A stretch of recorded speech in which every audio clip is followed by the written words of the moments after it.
الحمد لله وكفى الحمد لله على آلائه الحمد لله على نعمائه الحمد لله على ما هدانا الشكر على ما مولانا الحمد لله بارئ الخلائق أجمعين والحمد لله رب العالمين والصلاة والسلام والتحية والإكرام على سيدنا وسيد الأنام شفيع ذنوبنا وطبيب قلوبنا مولانا ومولى العالمين رحمة للعالمين أبي القاسم محمد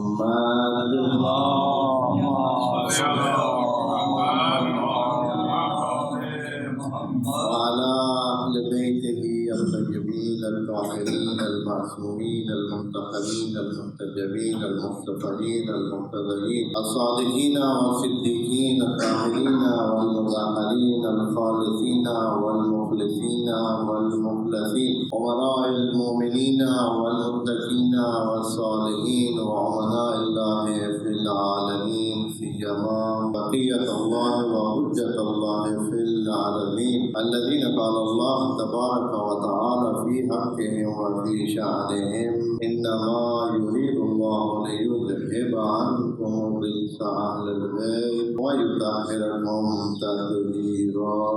اللهم صل على محمد. أما بعد فرب اشرح لي صدري ويسر لي أمري واحلل عقدة من لساني يفقهوا قولي وقل رب أدخلني مدخل صدق وأخرجني مخرج صدق واجعل لي من لدنك سلطانا نصيرا. بسم الله وبالله وتوكلت على الله. قال الله تبارك وتعالى في محكم كتابه ومحكم بيانه. بسم الله الرحمن الرحيم. والذين يقولون ربنا هب لنا من أزواجنا وذرياتنا قرة أعين واجعلنا للمتقين إماما.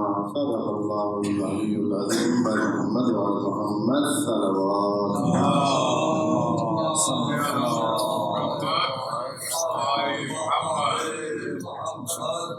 دعا ہے یوم جمعہ کی برکات تمام مومنین کے نصیب ہوں.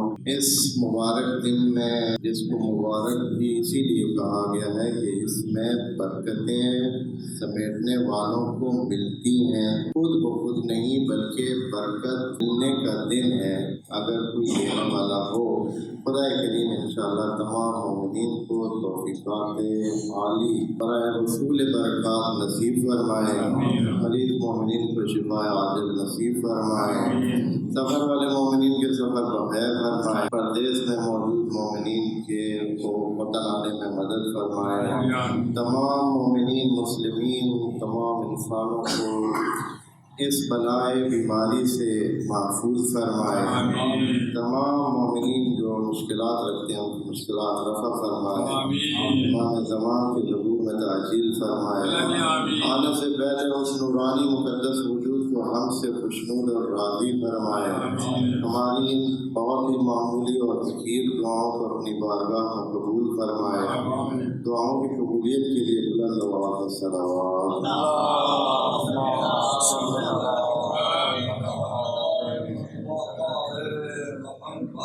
ابتدائے کلام میں ابتدائے گفتگو میں حسب توفیق ایک آیت مومنین کی خدمت میں تلاوت کی ہے. آیت کا ایک حصہ ہے سورہ فرقان میں. تقریباً سورت کے اواخر میں خدا کریم عباد الرحمن کی صفات بیان کرتا ہے کہ عباد الرحمن کون ہوتے ہیں, کس قسم کے لوگ عبدیت الہی کا حق ادا کرتے ہیں. ان کو کہا جا سکتا ہے کہ وہ عبد ہیں, عبد اللہ ہیں, اور وہ عبد ہیں جن کے بارے میں خدا کریم نے بعض آیات میں کہا ہے کہ عبدی, جیسے کہ سورہ اسراء کے ابتدا میں کہا ہے کہ سبحان الذی اسری بعبدہ, یا اور بھی بعض آیات میں خدا کریم نے مانا ہے قبول فرمایا ہے کہ کوئی اس کا عبد ہے. ان عباد الرحمن کی صفات میں سے ایک صفت جو اس آیت میں بیان ہوئی بھی ہے اس کو عرض کر کے کچھ اپنے معاشرتی مسائل جو کہ اسی ضمن میں آتے ہیں ان کی طرف انشاءاللہ گفتگو کا رخ پھیریں گے۔ فرماتے ہیں کہ ان کی ایک علامت جو عباد الرحمن ہیں، والذین یقولون، جو اپنی دعاؤں میں کہتے ہیں، اپنی دعاؤں میں مانگتے ہیں، خدا سے مانگتے ہیں، ربنا ہب لنا من ازواجنا وذریاتنا قرۃ اعین، اے اللہ ہماری جو ازواج ہیں، ازواج کا بھی عرض کرتا ہوں کہ صرف بیوی کے لیے نہیں ہے، شوہر کو بھی عربی میں زوج بھی کہتے ہیں، دونوں طرف کے لیے، یعنی خواتین بھی دعا مانگتی ہیں مومنات تو یہی دعا مانگتی ہیں، اور اگر مرد مانگتے ہیں تو وہ بھی یہ دعا مانگتے ہیں کہ اے اللہ ہماری ازواج میں سے اور ہماری اولاد میں سے ہمارے لیے دل کی ٹھنڈک بنا، ان کو ہمارے دل کی ٹھنڈک بنا۔ اور جو مین بات ہے جو آخر میں کہی ہے وہ یہ ہے کہ وَجْعَلْنَا لِلْمُتَّقِينَ إِمَامًا، اور ہمیں متقیوں کا امام بنا۔ بڑی عجیب سی دعا ہے، قرآن میں موجود ہے۔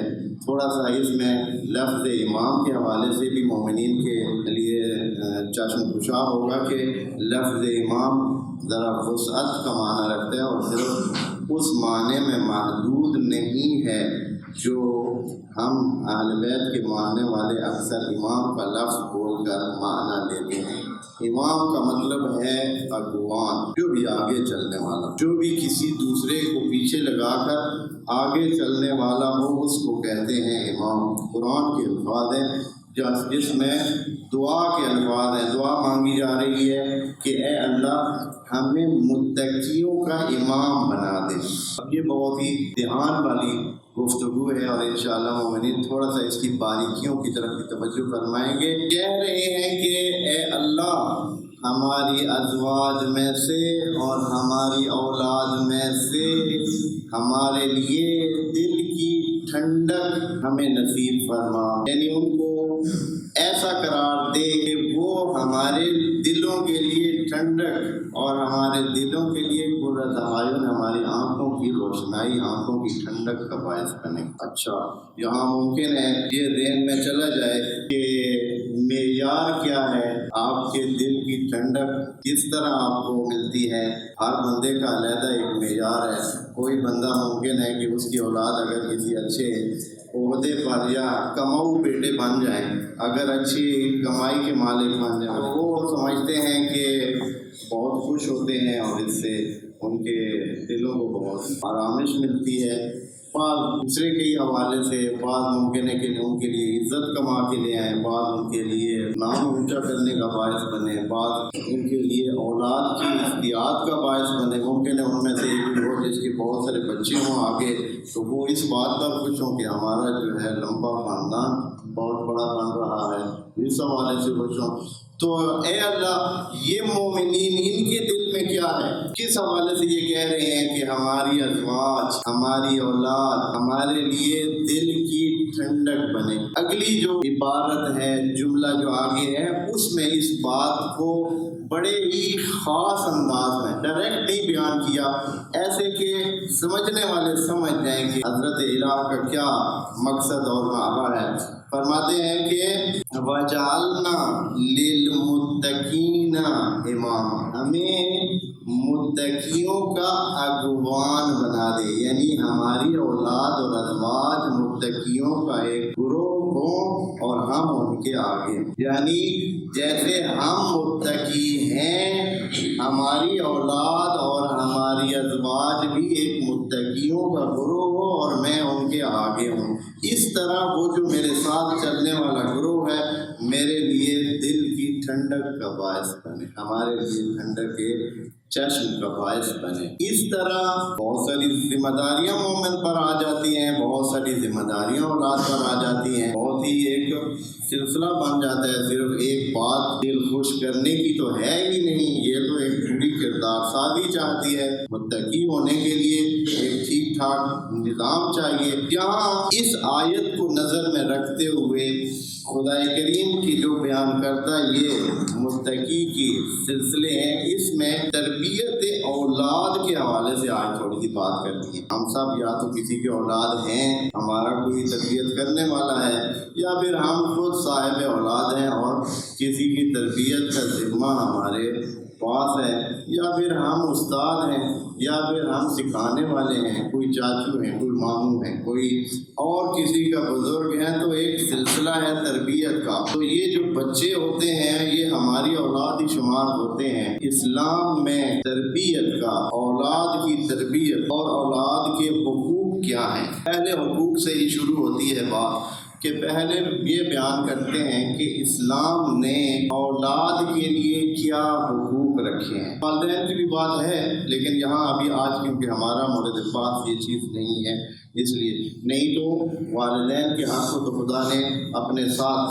بالکل ایک لائن میں کہا، وَقَضَىٰ رَبُّكَ أَلَّا تَعْبُدُوا إِلَّا إِيَّاهُ وَبِالْوَالِدَيْنِ احسانا۔ خدا کریم نے پکا پیٹا حکم کر دیا ہے، یعنی فائنل ہے۔ قضا خدا کے حوالے سے جب بات ہو جائے، قضا آخری حکم ہوتا ہے۔ قضا سے پہلے ایک قدر کا مرحلہ ہوتا ہے، قدر کے مرحلے میں بہت ساری چیزیں تبدیل ہو سکتی ہیں، لیکن جب قضا کے مرحلے میں بات پہنچ جائے تو پھر خدا کریم خود جانتا ہے کہ کیا کرے۔ اس نے حکم پہلے سے دے دیا ہوتا ہے، وہ چیز قضا ہو چکی ہوتی ہے۔ تو قدر کے مرحلے میں تبدیلی کا امکان ہوتا ہے۔ یہ بھی ایک بات ہے جو مومنین کو انشاءاللہ کبھی عرض کروں گا کہ قدر کا مرحلے میں ہی اپنے لیے تبدیلیاں کروا لیں، قضا کی لیول پر پہنچنے سے پہلے۔ حتیٰ موت تک بھی قدر کے مرحلے میں آگے پیچھے ہو سکتی ہے، قضا کے مرحلے میں یہ مسئلہ ختم ہو جاتا ہے۔ خدا کریم نے فرمایا وَقَضَىٰ رَبُّكَ أَلَّا تَعْبُدُوا إِلَّا إِيَّاهُ، یہ پکی بات ہو چکی ہے کہ اللہ کی عبودیت کے علاوہ اس کو کچھ قبول نہیں ہے۔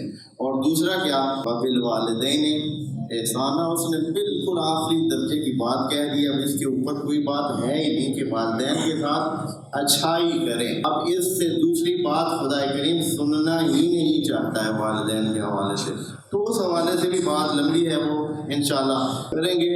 لیکن اولاد کے حوالے سے والدین کے ذمے کیا کیا باتیں بنتی ہیں، کیا کیا کرنا چاہیے، وہ تھوڑا سا آج عرض کرتے ہیں۔ بار محمد والے محمد صلی اللہ علیہ وسلم۔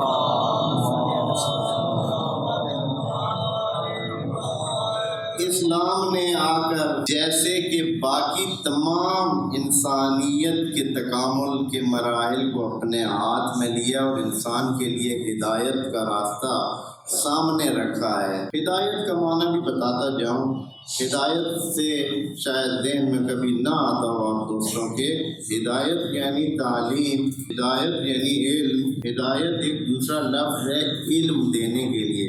آپ جب کسی کو علم دیتے ہیں تو اس کو ہدایت ہی دیتے ہیں۔ اب ہدایت ہر طرح کی ہو سکتی ہے، تو ہدایت وہی علم کا دوسرا نام ہے، کوئی اور چیز نہیں ہے۔ خدا کریم نے جو جہان میں جو کچھ بتایا ہے وہ حق اور حقیقت کو سامنے رکھا ہے، علم کی صورت میں سامنے بتایا ہے، اسی کا نام ہدایت رکھا ہوا ہے۔ یہ عربی کا دوسرا لفظ ہے، وَإِلَّا علم اور ہدایت دونوں ایک ہی چیز ہے۔ انسان کسی چیز کو پا لیتا ہے تو اس کی ہدایت ہی پا لیتا ہے، اگر نفع پا لیتا ہے اس کی نفع کا سمجھ آ جاتی ہے تو بھی ہدایت ہے، اگر اس کا نقصان سمجھ آ جاتا ہے تو بھی انسان کو ہدایت ہو جاتی ہے۔ تو ہدایت صرف دین سے مخصوص نہیں ہے بلکہ ایک علم کا دوسرا نام ہے۔ تو اس ہدایت کے ذمن میں اسلام آ کر کہتا ہے کہ آپ مقصد تولید اور ازدیاد نسل کے لیے شادی کرتے ہیں، جو مقصد یہی رکھا گیا ہے دین میں، ازدواج کا مقصد اولاد صالح پیدا کرنا ہے۔ اگر یہ مقصد ہے تو اس کے لیے پہلے مرحلے میں اپنے جو زوج ہے، جو آپ بیوی اپنے لیے انتخاب کرنے جا رہے ہیں، اس کے بارے میں بہت دھیان کریں۔ اس مرحلے سے ہم گزر کر آگے جاتے ہیں، یہ بھی بہت تاکید والا مرحلہ ہے جو کہ انشاءاللہ جو مومنین اس بارے میں معیار قرار دیتے ہیں وہ اسی چیز کو اقرار دیں کہ اولاد صالح پیدا ہو۔ اولاد صالح مین اور مرکزی نقطہ ہونا چاہیے۔ پہلی چیز جو کہ اولاد کا حق ہے، حق حیات ہے۔ حق حیات جب بچہ ماں کے پیٹ میں پہنچ جاتا ہے اور بڑھنا شروع ہو جاتا ہے تو یہاں اس بچے کے لیے اسلام حق کے حیات قائل ہو جاتا ہے کہ اس بچے کو اب ختم کرنا آپ کے لیے جائز نہیں ہے، اس بچے کو ختم کرنا آپ کے لیے جائز نہیں ہے۔ اور یہ ابھی ساتھ ہی میں فقہی مسئلہ بھی تھوڑا سا اشارہ کرتا جاؤں کہ یہ بچہ جو کہ 9 مہینے ماں کے پیٹ میں مراحل طے کرتا ہے، ہر مرحلے پر اگر اس بچے کو کوئی باقاعدہ سوچ سمجھ کے نقصان پہنچایا جائے یا اس کو سکت جنین کی صورت میں اسقاط کرایا جائے تو باقاعدہ توضیح المسائل میں انشاءاللہ مومنین دیکھ سکتے ہیں دیا لکھا ہوا ہے، قاتل کا دیا لکھا ہوا ہے۔ یہ ہمارے آج کل یہ بہت سمپل سی بات ہے، بھائی کیا ہے بھائی ہم نہیں چاہتے ہیں بچہ ہو، بھائی ہو گیا اب 3 مہینے ہو گئے 4 مہینے، بھائی ٹھیک ہے جی جائیں ڈاکٹر کے پاس ہو۔ وہ ڈاکٹر اگر تجویز کرتا ہے تو وہ بھی قتل میں انوالو ہوتا ہے، لکھا ہوا ہے۔ لیکن ہمارے اس معاشرے میں اس انداز میں یہ بات اب سادہ بن گئی ہے کہ بالکل کوئی اس میں تو ذرا سوچا بھی کبھی کسی نے کہ یہ ہم ایک قتل کی طرف جا رہے ہیں اور ہم ایک قتل کے مرتکب ہو رہے ہیں۔ پہلے بچے کی حیات کا حق ہے، والدین پر لازم ہے کہ اس کی حیات کو دھیان کریں، اس کو بچائیں، اس کو قتل ہونے سے بچائیں، اس کو آخر تک پیدا ہونے تک اس کی حفاظت کریں، یہ پہلا حق ہے۔ اور اس میں کئی پہلو آ جاتے ہیں، اب اس میں وہ ایک لمبی بات جو فیملی پلاننگ کی ہے وہ بھی آ جاتی ہے، وہ بھی بہت ایک مسئلہ ہے۔ اب یہاں یہ ممبر ان چیزوں کی باتوں کے لیے اس لیول کا وقت تو نہیں ہوتا ہے، نہیں تو خدا کریم نے فرمایا وَلَا تَقْتُلُوا أَوْلَادَكُمْ خَشْيَةَ إِمْلَاقٍ، اپنی اولادوں کو بھوک کے ڈر سے مت مارو، خشیۃ املاق۔ اور اب جو اس جہان میں ابھی جو سب سے بڑا ڈر جس وجہ سے یہ فیملی پلاننگ کا سلسلہ چلایا جا رہا ہوتا ہے، اس کی وجہ کیا ہوتی ہے؟ مرکزی ڈر کیا ہے؟ قرآن نے 1400 سال پہلے ہی بتا دیا ہے کہ یہ ڈر آپ کو پیدا ہوگا، یہ کام ہوگا، لوگ کریں گے اور باقاعدہ پلاننگ کے ساتھ حکومتیں کریں گی، پورے انٹرنیشنل لیول پر یہ کام ہوگا، صرف ایک ملک کا کام نہیں ہے، پورے جہان میں یہ کام ہو رہا ہے۔ وَلَا تَقْتُلُوا أَوْلَادَكُمْ خَشْيَةَ إِمْلَاقٍ نَحْنُ نَرْزُقُهُمْ، آپ کا کیا ہے؟ ہم ان کو رزق دیتے ہیں، دیں گے۔ پھر ساتھ کہا کہ وَإِيَّاكُمْ، آپ بھی تو کھا رہے ہیں، آپ بھی تو رزق لے رہے ہیں، آپ کو کون دے رہا ہے؟ آپ ان کے نہ ٹھیکیدار بنے، ان کے بارے میں اس طرح مت سوچیں، اللہ کی طرف رجوع کریں، مسئلے حل ہوتے ہیں۔ اور اگر تفصیل سے دیکھیں تو یقین کریں کہ میں نے ایک جمعے کے اسی پروگرام میں عرض کیا تھا کہ جہان میں جو خوراک پیدا ہو رہی ہے، جو خوراک پیدا ہو رہی ہے اس ٹائم 7 ارب 7.5 ارب آبادی ہے، جو خوراک پیدا ہو رہی ہے وہ 15 ارب کے لیے بھی بہت ہے، 20 ارب کے لیے بھی بہت ہے۔ لیکن کیا ہو رہا ہے؟ صرف یہ ہے کہ اسراف ہو رہا ہے، ضائع ہو رہی ہے، اور کمپنیاں نہیں چاہتی ہیں، بڑے کارٹل ہیں جنہوں نے بنا رکھے ہیں، وہ کبھی بھی نہیں چاہتے ہیں کہ اس طرح قیمتیں کم ہوں، وہ اس لیے بہت ساری غذا کو ضائع کرتے ہیں۔ پھر ہمارے جو روش ہے، ابھی یورپ اور امریکہ میں باقاعدہ ایسی NGOs ہیں جو ریسٹورینٹ سے بچا ہوا کھانا اکٹھا کرتے ہیں، صرف بچا ہوا کھانا، انٹچڈ، کھانے کو ہاتھ کسی نے لگایا، آرڈر ہوا ہے، آیا ہے، میز پر رکھا ہے، کھانے والوں نے کچھ اس میں سے کھایا، آرڈر 10 بندوں جتنا دے دیا ہے، بندے 2 ہیں 3 ہیں 4 ہیں بس، اس لیے کہ کوئی وسائل کی کمی نہیں ہے، 10 بندوں کا آرڈر اتنا دے دیا ہے، یہ بھی لے آئیں، یہ بھی لے آئیں، یہ بھی لے آئیں، جب کھانے بیٹھے تھوڑا سا کھا کے ختم، باقی سارا ضائع انہوں نے اٹھا کے دے دیا۔ پھر NGOs آتے ہیں، وہ کہتے ہیں کہ ہمارے بندے آئیں گے، انہی کھانوں کو دوبارہ پیک کریں گے، خوبصورت اور اچھے انداز میں ریپ کر کے دوبارہ جو ضرورت مند ہیں ان کو پیش کریں گے۔ کتنی کمپنی ہے، تو یہ مسئلہ نہیں ہے، پر یہ بات سے ہم ہٹ نہ جائیں۔ پہلا مسئلہ یہ ہے کہ آپ اپنی اولاد کی زندگی کی حفاظت کریں، کیونکہ ہاں یہ مسئلہ ہو جاتا ہے، وہ ذرا سوچیں، اس سے پہلے سوچ لیا کریں۔ اسلام نے اجازت البتہ دی ہے، اسی ساتھ فقہی مسئلہ عرض کرتا جاؤں کہ بچہ ہونے سے پہلے اقدامات آپ کر سکتے ہیں، بچہ ہونے سے، پیٹ میں جانے سے پہلے آپ اس کے لیے اگر کچھ چاہیں تو انتظام کر سکتے ہیں، شرعاً جائز ہے۔ لیکن جب یہ بچہ حمل کی صورت میں ماں کے پیٹ میں موجود ہو، پھر اس کو اسقاط کرنے کا دیا ہوتا ہے، بہت کم لوگ جانتے ہیں، اور جو جانتے ہیں وہ اگنور کرتے ہیں۔ دوسری چیز ہے تربیت صالح، بچے کا حق ہے کہ اس کی تربیت کی جائے۔ تربیت کرنے کے لیے وہ بات پہلی آیت میں نے پڑھی تھی جس میں خدا کریم نے دعا کی صورت میں مومن کی زبان سے یہ کہا تھا کہ اے اللہ ہماری اولاد کو، ہماری ازواج کو، ہمارے لیے دلوں کی ٹھنڈک، آنکھوں کا نور بنا، اس طرح کہ ہم متقیوں کے امام بنے، ہم متقیوں کے اگوان بنے، ہم آگے ہوں، سب سے بڑے متقی ہم ہوں اور پیچھے ہماری اولاد ہو، ہماری ازواج ہوں، وہ ہمارے ساتھ ہوں، اس طرح ہمارے دلوں کو ٹھنڈک پہنچے۔ یہ کیسے ہوگا؟ تربیت کے لیے انسان کوشش کرتا ہے، تو محمد وال محمد صلی اللہ علیہ وسلم۔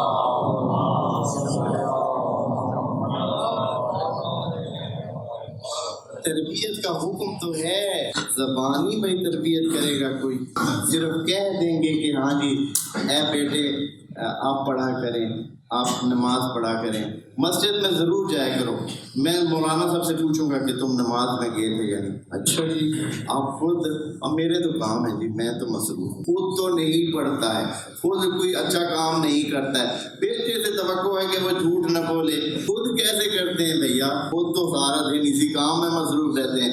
جس کے پاس جو کچھ نہیں ہوتا ہے، کبھی ایسے بھی ہوا ہے وہ دے سکتا ہے کسی کو، کبھی ہوا ہے ایسے کہ آپ کے ہاتھ خالی ہوں، آپ کا کردار خالی ہو، پھر وہ کردار آپ کسی کو دے سکتے ہیں، کسی کو پہنچا سکتے ہیں، بس ضروری ہے کہ اس کردار میں پہلے خود انوالو ہوں، پہلے وہ صفت خود میں ہو، وہ تربیت خود میں ہو۔ ائمہ بھی کہتے تھے کہ آپ ہمارے ترجمان بنے ہوئے ہیں سارے، لیکن ہم آپ کو یہ کہتے ہیں زبانوں سے ہماری ترجمانی مت کرنا، زبانوں سے نہیں۔ کیسے کریں ہیں اہل بیت؟ آپ کے ترجمان تو ہم ہیں، ہم تو آپ کے نام لیوا ہیں، ہم کہتے ہیں ہم اہل بیتی ہیں، پھر کیسے؟ کہا کہ لا بِأَلْسِنَتِكُمْ، عمل کے ساتھ کریں، کردار دکھائیں، اچھائی دکھائیں، پتہ چلے کہ یہ اہل بیت کا نام ہے، سچائی دکھائیں۔ ایسا نہ ہو کہ صرف اس وجہ سے کہ بھائی یہ تو اچھا میں نے تو مومنوں کے ساتھ بھائی معاملے کیے، میں تو خسارے میں ہی رہا ہوں، میں نے آج کے بعد ان کے ساتھ معاملہ نہیں کرنا، ایسی حالت پیدا نہ ہو۔ اور جبکہ ہم دیکھتے ہیں کہ اس طرح کی صورتحال نظر آتی ہے کبھی کبھی۔ خدا کریم ہم سب کو اہل بیت کا سچا ترجمان، سچا پیروکار قرار دے اور عمل میں پیروکار قرار دے۔ السلام